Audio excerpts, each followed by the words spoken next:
کر لے، قبول کر لے، نکاح ہو جائے گا۔ لڑکی لڑکے گواہ کے سامنے ایجاب قبول کر لے، نکاح ہو جائے گا۔ یہ جو خطبہ میں نے پڑھا ہے یا مولانا صاحب نکاح پڑھا ہے، یہ سنت ہے، یہ خطبہ پڑھنا۔ اگر اس کو نہ بھی پڑھا جائے تب بھی نکاح ہو جائے گا، گواہ کی موجودگی میں، اگر لڑکی اور لڑکے آپس میں ایک دوسرے کو قبول کر لیں۔ اتنا آسان کیا گیا ہے۔ لیکن ہمارے ہاں ان پیسے والوں نے ماحول کو خراب کیا ہے، مالداروں نے ماحول کو خراب کیا ہے، کہ جو اپنی بیٹیوں کو لاکھوں لاکھ کا جہیز دے کر، جو لاکھوں لاکھ کا جہیز دے کر اپنی بیٹیوں کو جو رخصت کرتے ہیں، اور پڑوس میں غریب بچی قسم خدا کی جب تکیا میں منہ چھپا کر ہوتی ہے، تکیا میں منہ چھپا کر ہوتی ہے، اور وہ سوچتی ہے کہ اگر میرے باپ کے پاس بھی دولت ہوتی تو میرا بھی گھر بچ جاتا، جب وہ تکیا میں منہ چھپا کر ہوتی ہے، کوئی دیکھے نہ دیکھے اللہ دیکھ رہا ہوتا ہے، اسی وقت اللہ فیصلہ کرتا ہے، مالدارو تمہاری اس نکاح میں ہم نحوست ڈال دیں گے، بے برکتی ڈال دیں گے، گھر تو بڑا خوبصورت ہوگا لیکن تمہاری زندگی جہنم جیسی بن جائے گی۔ گھومو مولویوں کے پیچھے، جاؤ تعویذ والوں کے پیچھے، یہاں سے تعویذ لے لو، وہاں سے تعویذ لے لو، زندگی میں تو سکون نہیں ملے گا۔ کہ ایک بلی کو جس نے پیاسا رکھ دیا تھا تو آپ نے فرمایا کہ جہنم میں اللہ نے اس کو جلایا۔ عورت نے بلی کو صرف پیاسا رکھا تھا، کھانے پینے کو نہیں دیا تھا۔ آج امت کی جوان بیٹی تکیے میں منہ چھپا کے رو رہے ہیں، جو ان کو رلاتا ہے کہ وہ سکون سے رہ سکتا ہے۔ یہ مالداروں نے ماحول خراب کیا ہے، اور ہم بھی کم نہیں ہیں اس معاملے میں۔ ایسی شادیوں میں میں کہتا ہوں جانے نہیں چاہیے۔ ایک ایک بارات میں ہزاروں ہزار کا پڑا لگایا جاتا ہے، ہزاروں ہزار کا۔ مجھے تو اندازہ نہیں ہے کہ پناہ کتنے کا آتا ہے، لیکن کبھی آواز آتی تو اندازہ لگتا ہے کہ ہزاروں روپے کا پناہ لوگ پھوڑ دیتے ہیں۔ اور جب نکاح پڑھانے والے مولوی کو کتنا پیسہ دیا جائے تو 500 دیا جائے کہ 1000 دیا جائے، اس پر 10 آدمی سے مشورہ ہوتا ہے۔ جس قوم میں نکاح کے موقع پر سوال کیا جائے کہ نکاح پڑھانے والے کتنا پیسہ دیں، اور 10 20 ہزار کا پناہ پھوڑ دیا جاتا ہو، یہ آج ہماری قوم کی حالت ہے۔ لڑکے والے ڈیمانڈ کرتے لڑکی والوں سے، مجھے فلیٹ چاہیے، مجھے گھر چاہیے، گاڑی چاہیے، کار چاہیے، بنگلہ چاہیے، سوال کرتے ہیں، بھکاری بنتے ہیں۔ آپ نے رمضان میں زکات کے بھکاری دیکھتے ہوں گے، یہ مالدار بھکاری ہے جو لڑکی والوں سے بھیک مانگتے ہیں۔ قسم خدا کی اگر یہ دنیا بدلہ کی جگہ ہوتی تو جو لڑکی والوں سے ڈیمانڈ کرتے ہیں زمین پھٹتی ہوئے بھسم ہو جاتے اسی میں۔ ایک باپ اپنے لگتے جگر کو، اپنے کلیجے کو ٹکڑوں کرنے سے جدا کرتا ہے، اس پر کیا بیت رہی ہوتی ہے یہ نہیں نظر آتا۔ ہم اس پر ڈیمانڈ الگ سے کریں، جان نکل جاتی ہوگی جس وقت بیٹی گھر سے رخصت ہوتی ہے۔ اس باپ سے پوچھو اس پر کیا بیتتی ہوگی، اس ماں سے اس پر کیا بیتتی ہوگی جس کا لخت جگر جس کو بچپن سے پالا ہو۔ اس بیٹی سے پوچھو جا کر جس کی شادی ہوتی ہے وہ ڈری ہوئی ہوتی ہے کہ سسرال جائیں گے پتہ نہیں کس بات ہم کو تانا سننے کو مل جائے کہ تمہارے کھانا صحیح نہیں بنا تھا، باراتیوں کا صحیح سے استقبال نہیں ہوا تھا، صحیح سے دیکھ بھال نہیں کی گئی تھی، یہ کمی رہ گئی تھی۔ لڑکی ڈرتی رہتی ہے کہ گھر جا کے پتہ نہیں سسرال میں کس کا تانا سننے کو ملے گا۔ نکاح کو تماشا ہم نے بنا لیا ہے، آج جتنا آسان تھا ہمارے نکاح اس کو ہم نے تماشا بنا لیا، بکھیرے بنا لیا ہم نے۔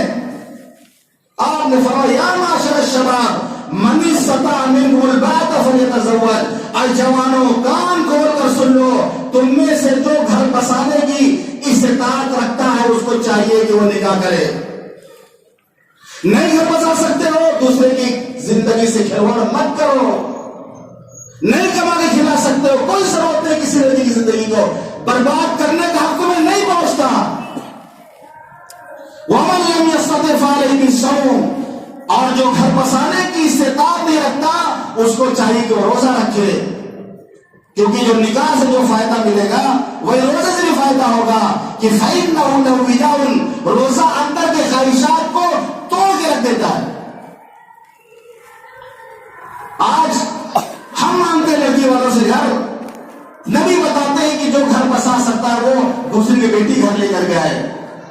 ہم کہیں گے بیٹی کے ساتھ گھر میں ہم کو چاہیے. یہ عام بات ہے. آج بہت درد کے ساتھ میں کہہ رہا ہوں کہ آپ کے محلے میں ہو رہا ہے. مسلمان ماحول میں ہو رہا, ہمارے معاشرے میں ہو رہا.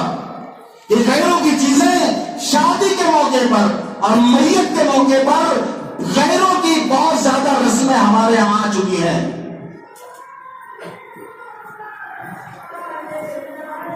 مدینے کا مالدار تاجر مدینے کا صحابہ میں سب سے بڑا مالدار تاجر حضرت عبد الرحمن بن عوف رضی اللہ عنہ حضور پاک صلی اللہ علیہ وسلم کی مجلس میں گئے. کچھ رنگ لگا ہوا تھا, کپڑے پیلے رنگ کی خوشبو لگائی تھی. آپ نے پوچھا عبد الرحمن کیا تم نے شادی کر لی؟ جی اللہ کے رسول میں نے شادی کر لی. آج کا عرب پتی کے پاس اتنا پیسہ نہیں ہو جاتا. حضرت عبد الرحمن بن عوف رضی اللہ عنہ پیسہ تھا. عرب پتی جو آج اپنے آپ کو لگاتا ہے اس سے زیادہ دولت اللہ نے حضرت عبد الرحمن بن عوف رضی اللہ عنہ کو دی تھی. مدینے میں شادی ہو رہی ان کی, حضور پاک صلی اللہ علیہ وسلم مدینے میں موجود ہیں اور آپ کو پتہ بھی نہیں ہے. کتنی آسان شادی اسلام کی.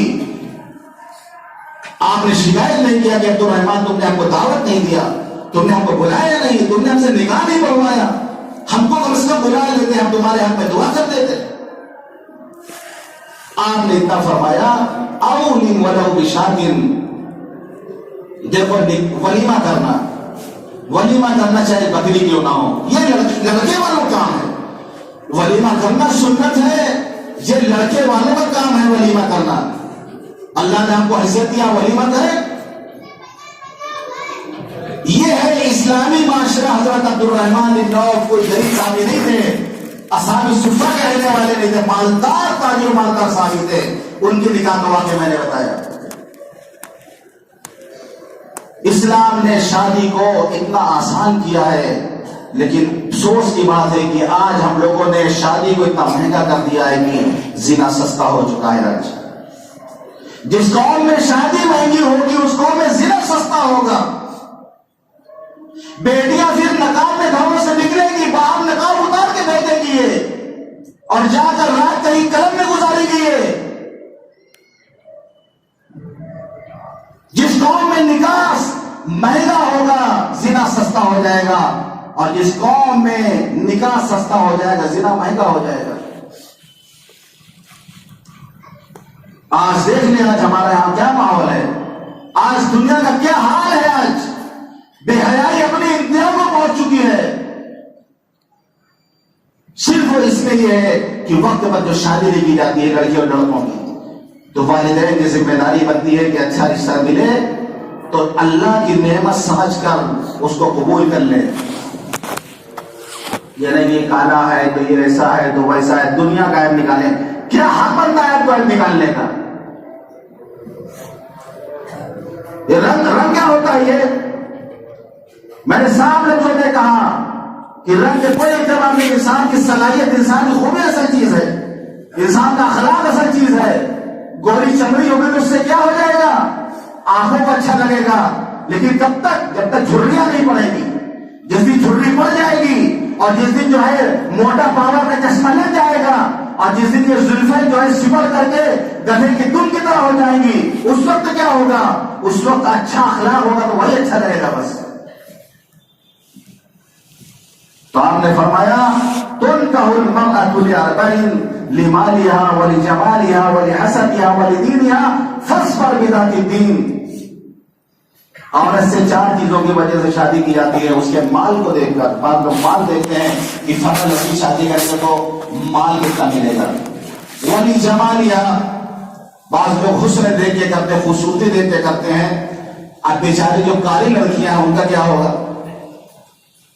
جو کالی لڑکیاں ہیں جن کا رنگ کالا ان کا کیا ہوگا؟ اللہ نے سب کو بنایا ہے, اللہ نے سب کو بنایا ہے. تخلیق کرنے والا اللہ ہے. ایک دیہاتی جا رہا تھا, دیکھنے میں اچھا نہیں تھا, کوئی دیکھ کے اس کو ہنسا. اس دیہاتی نے کہا کہ ماٹی پر حسد ہوگی کمہار پر, ماٹی پر حسد ہوگی کمہار پر. اگر کمہار کا برتن کالا ہو جائے, ٹیڑھا ہو جائے, اس برتن کو کوئی دیکھ کے ہنسے گا تو کمہار پر وہ ہنس رہا ہویا، کیونکہ کمہار نے اس برتن کو بنایا ہے۔ تو اپنی دیہاتی زبان میں اس نے کہا میرا کالا رنگ دیکھ کر، میری بھدی شکل دیکھ کر مجھ پر تم نہیں ہنس رہے ہو، تم اللہ پہ اعتراض کر رہے ہو، تم ماٹی پر ہنسو تو کمہار پر ہنسو ہو۔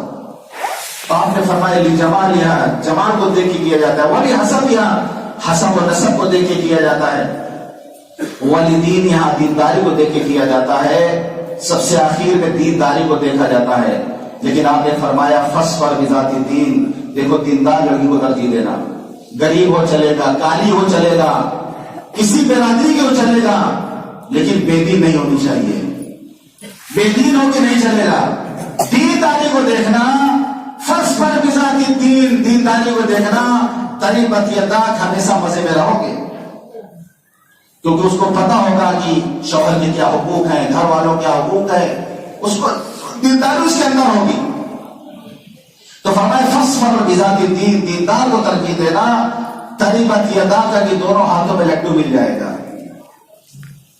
تو آج ہم دیکھیں کہ نکاح کے موقع پر کیا دیکھا جاتا ہے، سب سے آخر میں دینداری کی بات آتی ہے، اور میں تو اکثر کہا کرتا ہوں کہ نکاح کے موقع پر یہ بات آتی کیوں ہے کہ لڑکی کو کلمہ پڑھائے کہ نہیں پڑھایا اور دلہا کو کلمہ پڑھائے کہ نہیں پڑھایا، یہ بات آتی کیوں ہے؟ ہم ایک مسلمان لڑکی لڑکے کا نکاح پڑھانے جا رہے ہیں، یہاں تک بے دینی آ گئی کہ یہ کہنے پر مسلمان مجبور ہو جائے کہ لڑکی کو نکاح کے ٹائم کلمہ پڑھا دینا، پتہ نہیں زندگی میں اس نے صحیح سے کلمہ پڑھائے کہ نہیں پڑھا، لڑکے کو کلمہ پڑھا دینا، پتہ نہیں اس نے کلمہ پڑھائے کہ نہیں پڑھا، یہاں تک وہ بتا دے بے دینی کی۔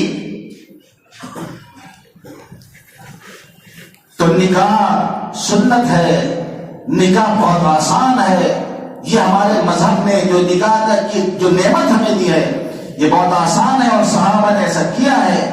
صحابہ کے واقعات آپ پڑھیں کہ ان کی شادیاں کیسے ہوئی ہیں، حیات الصحابہ میں آپ پڑھیں، صحابہ کے واقعات پڑھیں، اس کی دوسری جلد میں یا تیسری جلد میں صحابہ کی شادیاں کیسے ہوئی، اس میں مولانا یوسف صاحب نے نقل کر دیا کہ کیسے شادیاں ہوتی تھیں صحابہ کرام کی، کیسا ماحول تھا اس وقت، وہ اسلامی معاشرہ تھا، وہ اسلامی شادی ہوتی تھی۔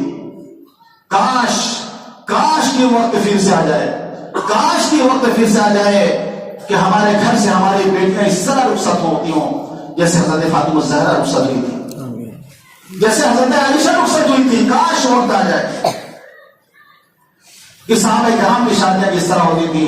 اللہ ہمیں بھی توفیق دے کہ صحابہ کرام کی اس طریقے کو اسلامی سنت کو ہمیں سے زندہ کرنے والے بن جائیں۔ تو یہ دو چار باتیں ضروری نکاح کے موقع پر جو کہی گئی ہے، اللہ تعالیٰ ہم سب کو ان تمام باتوں پر عمل کرنے کی توفیق عطا فرمائے۔ وآخر دعوانا الحمد للہ رب العالمین۔